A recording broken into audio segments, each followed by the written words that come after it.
बहनों और भाइयों, मैं हूं आपका होस्ट जटाशंकर पंडित जी। आज इस एपिसोड में रामचरितमानस के बालकांड में रामरूप में जीव मात्र की वंदना की दोहा, देव दनुज नर नाग खग प्रेत पितर गंधर्व बंधु किन्नर रजनिचर कृपा करहु, अब सर्व की व्याख्या की जाएगी। चलिए शुरू करते हैं। प्रणाम का महत्व हमारे जीवन में केवल एक भौतिक व क्रियात्मक सिद्धांत तक सीमित नहीं है, बल्कि यह एक गहरी आंतरिक भावना और अनुभव की अभिव्यक्ति का विषय है। जब हम प्रणाम करते हैं तो हम न केवल किसी व्यक्ति या सत्ता के प्रति सम्मान प्रकट करते हैं, बल्कि यह एक तरह से हमारी आत्मिक और मानसिक स्थिति का भी प्रतीक होता है। यह क्रिया आभार और विनम्रता का एक माध्यम है जो हमारे व्यवहार और दृष्टिकोण को सकारात्मक रूप से प्रभावित करता है। प्रणाम का अर्थ है किसी के प्रति अपने मन में एक श्रद्धा भाव उत्पन्न करना, जो हमें दूसरों की उपस्थिति में उनके प्रति आदर और सम्मान दिखाने के लिए प्रेरित करता है। ऐसा करने से हम न केवल सामाजिक संबंधों को मजबूत करते हैं, बल्कि अपने भीतर भी विनम्रता और समर्पण की भावना उत्पन्न करते हैं। विभिन्न जीवों और शक्तियों को प्रणाम करते समय हम एकता का अनुभव करते हैं, जिससे हमारे भीतर सामंजस्य और संतोष की भावना मजबूत होती है। यह बात भी महत्वपूर्ण है कि प्रणाम का यह साधारण सा कार्य हमारे मन की शांति और सुखात्मक ऊर्जा के प्रवाह को बढ़ाता है। जब हम किसी के प्रति प्रणाम प्रकट करते हैं तो वह केवल एक क्रिया नहीं, बल्कि एक चेतना के विस्तार का माध्यम बनता है। यह न केवल हमें दूसरों के प्रति सजग बनाता है, बल्कि हमें एक गहरी सामंजस्य की स्थिति में भी लाता है। इस प्रकार जीवन में प्रणाम का महत्व बहुत गहरा और व्यापक है, जो हमारे आत्मिक विकास और संबंधों को भी समृद्ध करता है। देवता दिव्य शक्तियों का सम्मान। हिंदू धर्म में देवताओं की उपासना एक अत्यंत महत्वपूर्ण प्रक्रिया है, जो हमारे जीवन में सकारात्मक ऊर्जा और प्रेरणा का संचार करती है।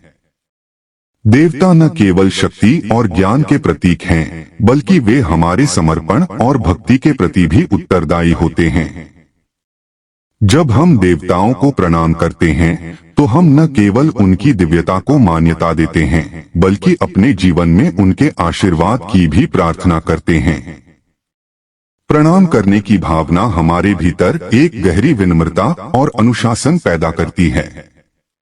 इस प्रक्रिया में हम देवताओं के प्रति अपनी आस्था को सहेजते हैं, जो हमें कठिनाइयों का सामना करने के लिए प्रेरित करती है।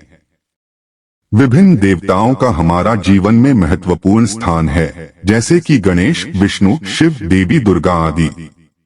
इन देवताओं की भक्ति से हम मानसिक और आध्यात्मिक सशक्तिकरण प्राप्त करते हैं।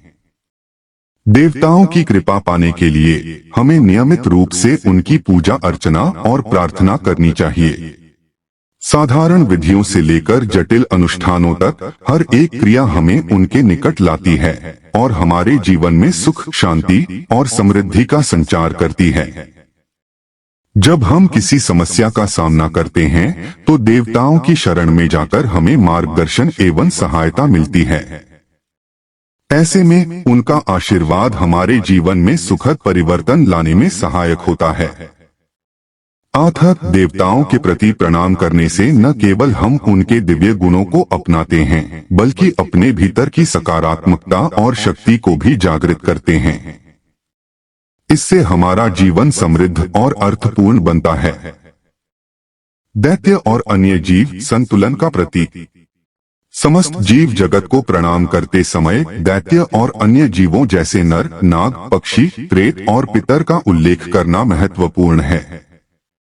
ये जीव हमारे जीवन का अभिन्न हिस्सा हैं और इन्हें सम्मानित करना हमारे अस्तित्व के संतुलन को दर्शाता है।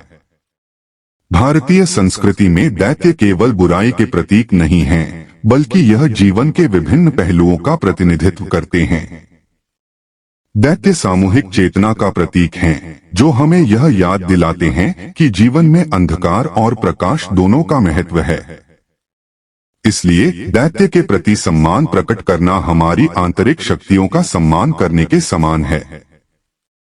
नर, नाग और पक्षी विभिन्न रूपों में हमारे जीवन को प्रभावित करते हैं। नर समाज का एक आवश्यक हिस्सा होते हैं, जो अपने कार्यों के माध्यम से पृथ्वी के संतुलन को बनाए रखते हैं। नाग, जिन्हें ज्ञान और आत्मा का प्रतीक माना जाता है, जमीनी तत्वों के साथ हमारी कड़ी को जोड़ते हैं। पक्षी स्वच्छंदता और स्वतंत्रता का प्रतीक हैं, जो हमें जीवन में ऊंचाइयों तक पहुंचने की प्रेरणा देते हैं। प्रत्येक जीव के प्रति हमारे भावनात्मक और आध्यात्मिक संबंध जीवन की जटिलता और गहराई को प्रदर्शित करते हैं। प्रेत और पितर, जिन्हें पूर्वजों के रूप में माना जाता है, हमारे अतीत के प्रतीक होते हैं। उनका श्रद्धा भाव हमारे वंश की पहचान और हमारे जीवन के निर्माण में महत्वपूर्ण भूमिका निभाता है। जब हम इन जीवों का ध्यान रखते हैं और उन्हें प्रणाम करते हैं, तो हम वास्तव में अपने जीवन को संतुलित और समृद्ध बनाने का एक प्रयास कर रहे होते हैं। इस प्रकार हर जीव को प्रणाम करना केवल परंपरा नहीं है, बल्कि हमारे जीवन के आध्यात्मिक और सामाजिक ताने बाने का आवश्यक हिस्सा है। गंधर्व, किन्नर और निशाचर अदृश्य शक्तियां और उनकी भूमिका।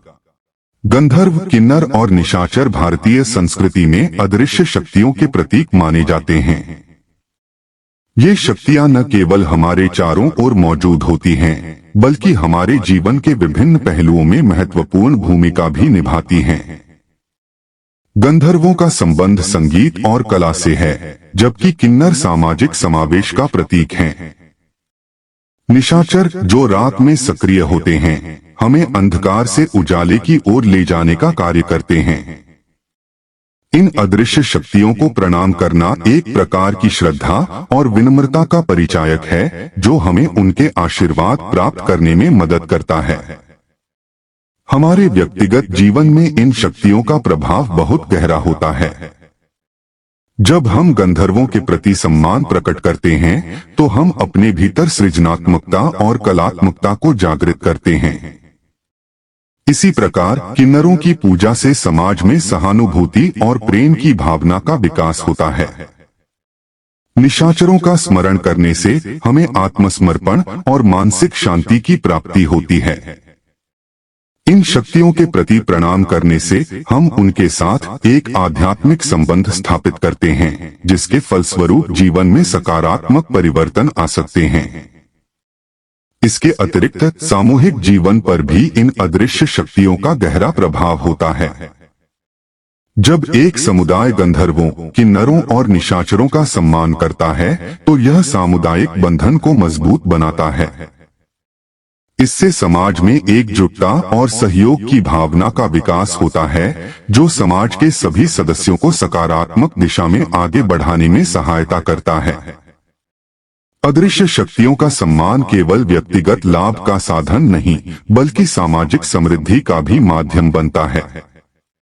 आज का एपिसोड यहीं समाप्त करते हैं। अगले एपिसोड में अगली व्याख्या के साथ उपस्थित होंगे। यदि यह व्याख्या आपके हृदय को कहीं स्पर्श कर जाए, तो आभार रूप में आप इसे शेयर और लाइक करना बिल्कुल भी न भूलें। इस भगवत कार्य को जन जन तक पहुंचाने में हमारा सहयोग करें। धन्यवाद। इसी आशा के साथ आपसे विदा लेता हूं। जय जय सीताराम।